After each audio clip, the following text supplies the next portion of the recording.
पुणे जिल्ह्यातील शिरूर नगरपालिका हद्दीतील काही महत्त्वाच्या प्रलंबित प्रश्नांकडे शिरूर नगर परिषद प्रशासनाचे लक्ष वेधण्यासाठी येथील सामाजिक कार्यकर्ते रवींद्र धनक यांनी गुरुवार दिनांक 16 ऑक्टोबर 2025 रोजी हुडको कॉलनीतील दत्त मंदिर मैदानात शालेय विद्यार्थी व परिसरातील रहिवाशांसह घंटानाद सत्याग्रही आंदोलन केले।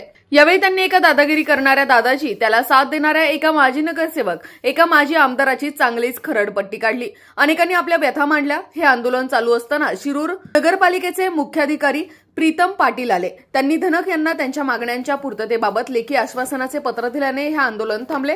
यावेळी प्रशासकीय अधिकारी राहुल पिसाळ, ॲडव्होकेट सुभाष पवार, पांडुरंग अण्णा थोरात, गायकवाड, संजय बारवकर, बापू गाडे, रामभाऊ इंगळे, संतोष चितोळे, विलास गोसावी, संजय बांडे, विलास कर्नावट, प्रितेश फुलडाळे, पटेल भाई आदी मान्यवर उपस्थित होते। याच आंदोलनाचा प्रत्यक्ष आढावा घेतलाय आमचे विभागीय संपादक रवींद्र खुडे यांनी। पाहुयात।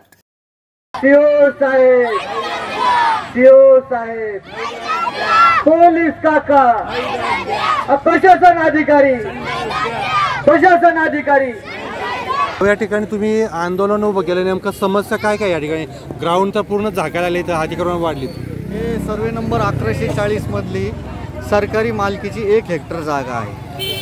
वन खात्याने कलेक्टर साहेबांना स्पष्टपणे कळवले की ही जागा सरकारची आहे, आमचा वन खात्याशी काही संबंध नाही।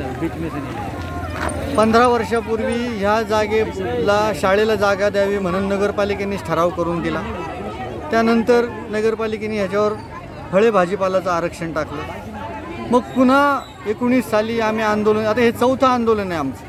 19 साली नगरपालिकेने पुन्हा यातली अर्धा एकर जागा शाळेला दिली म्हणून ठराव केला आणि पुढचं ग्राउंड मैदान म्हणून वापरा असा ठराव केला। तुम्ही या डाव्या बाजूला बघताय, वन खात्याने भिंत बांधलेली, ती सर्वे नंबर 1140 मध्ये वन खात्याची जागा आहे।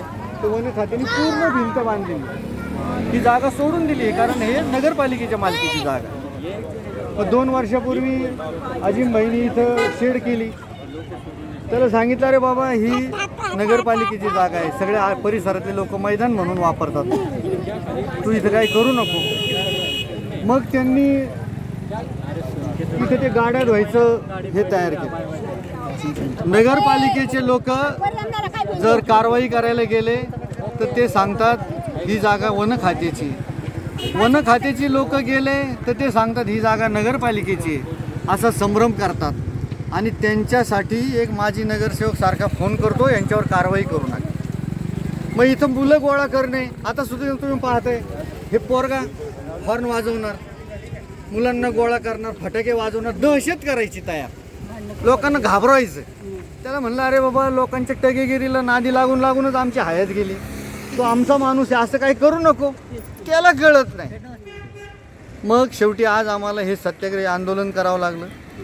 पोलिसांना आम्ही सांगितलं आम्हाला पोलिसी कारवाईची अपेक्षा नाही, आमचं एवढंच म्हणणं आहे की आजूबाजूच्या परिसराला कुठं मैदान राहिलेलं नाही, मुलांना खेळायला वावरायला जागा नाही राहील, तर हे मैदान राहिलं पाहिजे। कारण खुलं मैदान हे समाजाच्या मालकीचं असतं, ती जागा राहिली पाहिजे समाजाला वापरायला, ही आम्ही विनंती करतोय। मग जेव्हा त्याला कुंपण होईल तेव्हा ती सुरक्षित राहील, कुणी मोकळी जागा दिसली की कुणी अतिक्रमण करणार, आणि ही आपलीच लोक पुढे केली जातात, त्यांना कळत नाही आपला वापर। याशिवाय भटक्या जनावरांचा पण त्रास होते। ही पारधी समाजाची माणसं शिरूरमध्ये ही अशी जनावरं सांभाळून त्याचा व्यवसाय करतात, कारण ते चोऱ्या माऱ्या करत नाही, कुठं बांधकामाला कामाला जातील, जनावरं घेतील, विकतील।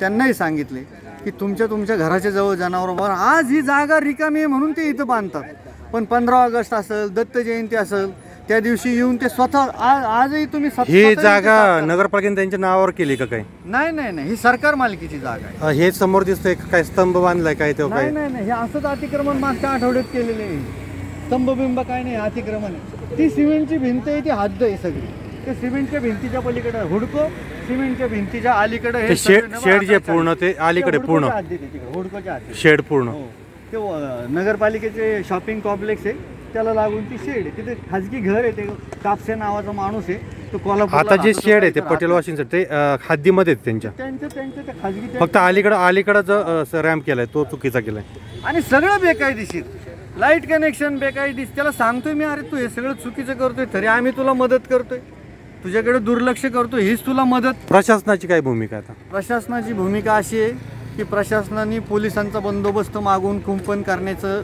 नियोजन केलेलं आहे आणि आम्ही त्यांना मुदत दिलेली आहे. कारण हे सगळं काम होताना सगळ्या कायद्याची बूज राखली घ्यावी, कोणाचंही त्याच्यामध्ये कोणावर अन्याय होऊ नये अशा पद्धतीनेच आम्ही काम करतोय. पोरं गोळा होतात, 50-50 मुलं गोळा होतात, रात्रीच्या आजूबाजूला चोऱ्या करणार, कुणी दारू पिवली तर तिथं मागं बसणार, हेच करतात तिथं. आणि मग त्याची दहशत ह्या परिसरातल्या लोकांवर होती आणि मी बोलत नाही म्हणून लोक घाबरतात. जेव्हा हे पारधी जेव्हा मी नगरसेवक होतो त्यावेळेस आम्ही हा वॉटर पॉईंट केला आहे की ट्रॅक्टर भरायला, टँकर भरायला इथं वॉटर पॉईंट आहे. त्याच्या पलीकडं 15 फुटाचा भविष्यात ॲम्ब्युलन्स उभं राहिला, फायर फायटर उभं राहायला जागा सोडलेली आहे.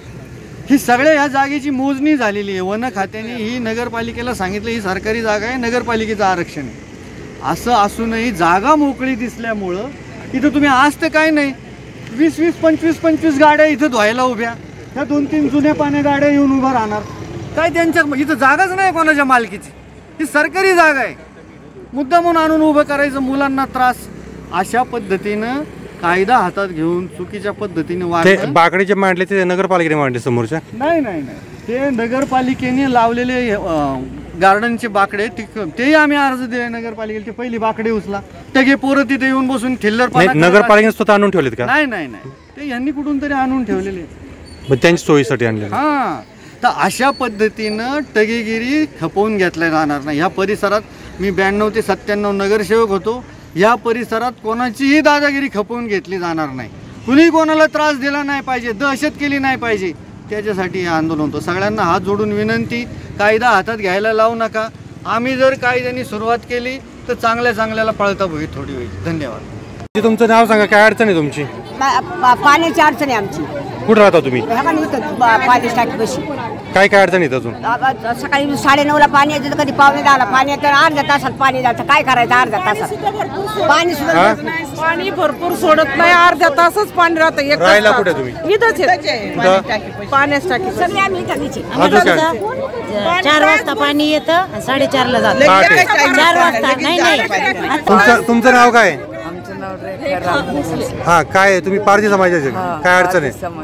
संडास नाही आम्हाला. हा, घर सरकारी आहेत ना? तुम्हाला घर सरकारी आहेत का? मग तुम्ही टॉयलेट बांधलेलं नाही का? आम्हाला दिलं नाही टॉयलेट. दिलंच नाही. आता कुठं जाता तुम्ही सगळे? हा, उघड्यावर जाता तुम्ही?